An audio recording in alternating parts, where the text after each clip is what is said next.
Hey Rebel Rouser, I'm Alan Voivod, and this is Star Wars 7x7.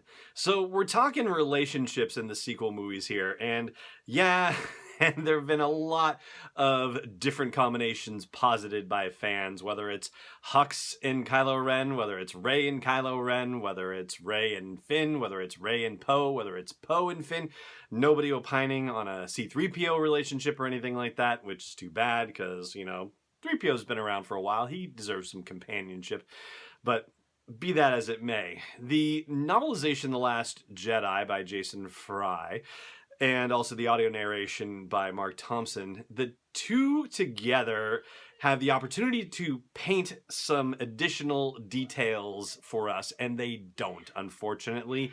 They do not clarify any of the relationship statuses. Well, I guess maybe in a way they do. For everybody who is hoping for a General Hux-Kylo Ren relationship, well, the fact that General Hux was about to kill Kylo Ren when he had the opportunity, and then seeing the fear on Kylo's face at the appearance of Luke, how Hux sees that as weakness and opportunity and wants to sideline Kylo Ren as soon as possible. I think that pretty much negates any possibility for a romantic relationship between General Hux and Kylo Ren. So let's start there. Let's wipe that one out immediately.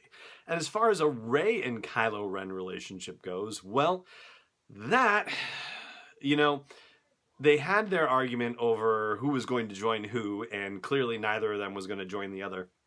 I don't know if Rey is holding anything about Luke's passing against Kylo Ren or not, and I don't know how much she knows about whether Luke's passing was due to his projection across the galaxy and fighting Kylo Ren and stalling him and whatnot. That's not really made clear.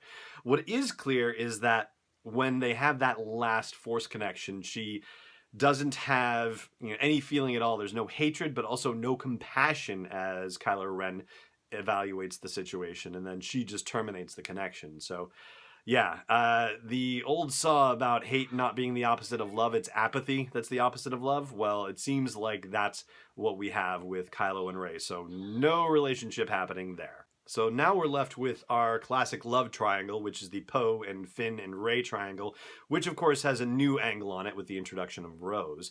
So going through the movie, of course, we have Poe and Finn reunited early on, and Poe demonstrates his affection for Finn by giving him his jacket back with the sewing done, saying, I'm not much of a sewer, but he still took the time to do it in the midst of everything that was going on. But by the end of the movie, things are a little bit different. Finn is attending to Rose, and Poe is paying attention to Rey. Now, that scene in the movie where Poe goes up to Rey, and she's like, I'm Rey, and he says, I know, in that smoldering way where he it's, I don't know what it is, but every time he delivers a line like that, he just wants to boogie down, and you know it. You just know that that's the subtext he's laying into the thing. Well, that scene actually appeared in the Force Awakens novelization and did not make it into the Force Awakens movie, but they made it appear in the Last Jedi movie, obviously. And in the Last Jedi novelization, we don't get that scene. The only reference to it anywhere near to it is that when when Leia is on board and she goes back to the main area where everybody's hanging out, what few people are left hanging out, she sees that Poe and Rey have been talking, but there's no indication of what that conversation might have been like. Nothing about the tenor of the conversation or anything, so we don't get any additional details from the novelization on that front. But there is some additional observation of Finn attending to Rose in her state of distress, and there's nothing additional in the novelization about the scene where, she kisses him and then passes out. Nothing additional builds onto that. But Poe is certainly taking note of what's happening there, and whether or not he's looking at that and going, okay, Finn's off the market because he's paying attention to this Rose chick, so I'm going to go make eyes at Rey. Like, it's definitely not made that obvious at all. And ultimately, I think the entire relationship water has been muddied as a result. I don't think anyone is getting together with anyone as a result of where things have been left in terms of the movie and the novelization. The only thing that's out there is that there's a thing that goes on through the course of the novel about how Finn is always talking about Rey, and it's annoying Rose. Rey this and Rey that.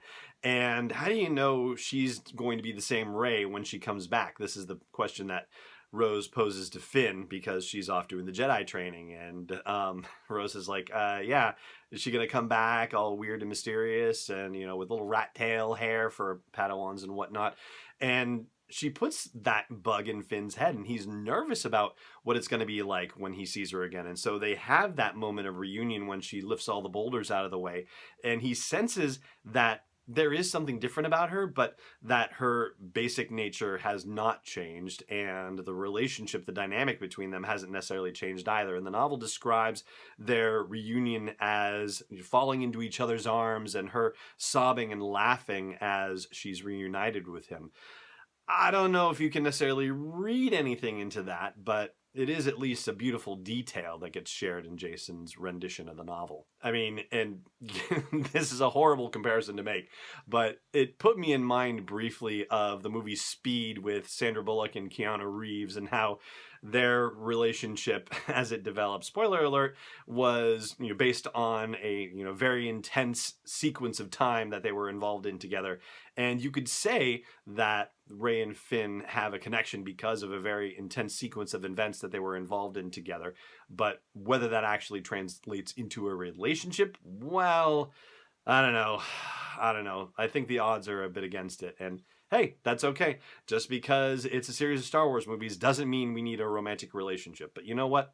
We're humans. We like that sort of thing. It would be nice to see something like that. So, you know, here's hoping for episode 9. And that is going to do it for this part of the podcast. There's going to be a little bit more in the audio version over at sw7x7.com/iTunes or wherever you like to listen to podcasts. But for now, it just remains for me to say thank you so much for watching, and may the Force be with you wherever in the world you may be.